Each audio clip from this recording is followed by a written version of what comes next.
जयपूरमध्ये सीजेपीच्या कार्यकर्त्यांना मारहाण झाली आहे। शाळा पाहणीसाठी हे कार्यकर्ते तिकडे गेलेले होते आणि त्यावेळेला या कार्यकर्त्यांना हुसकावलं गेलं। ग्रामस्थांनी सीजेपी विरोधात आंदोलन केलेलं आहे। भाजपच्या गुंडांनी आपल्याला मारहाण केली असा आरोप आशुतोष रांका यांनी केलेला आहे। राजस्थानची राजधानी जयपूर मधला हा प्रकार आपण पाहतोय।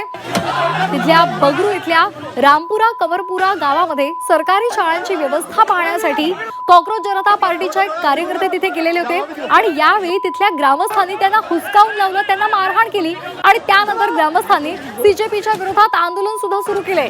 या घटनेमुळे गावात तणावाची स्थिती निर्माण झालेली होती।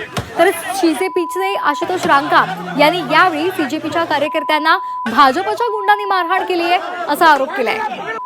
तर महाराष्ट्रामध्ये सुद्धा अभिजित तिपके अनेक शाळांमध्ये जात आहेत, सरकारी शाळांमध्ये जात आहेत आणि तिथली माहिती घेत आहेत, पाहणी करतायत आणि त्यातून अनेक धक्कादायक गोष्टी बाहेर आल्यानंतर ते या संदर्भातली माहिती देत आहेत। तशीच जयपूरमध्ये शाळांची पाहणी करण्यासाठी सीजेपीचे कार्यकर्ते गेले होते आणि यावेळी त्यांना मारहाण झाली आहे। दरम्यान या संदर्भात अभिजित तिपके यांनी प्रतिक्रिया दिलेली आहे, त्यांनी ट्विट केले। आपण पाहूयात त्यांनी काय म्हटलंय।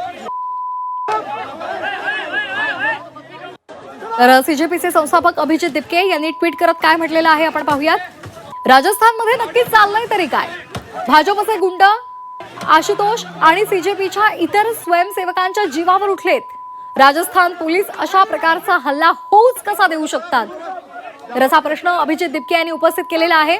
शाळा पाहण्यासाठी सीजेपीचे कार्यकर्ते गेलेले होते। कशा पद्धतीची शाळांमध्ये विद्यार्थ्यांसाठीची व्यवस्था आहे, त्यांना कशा पद्धतीचा आहार दिला जातोय, कुठल्या सोयी सुविधा उपलब्ध करून दिलेल्या आहेत, या संदर्भातली पाहणी करायला गेलेल्या सीजेपीच्या कार्यकर्त्यांना यावेळी मारहाण झाली आहे।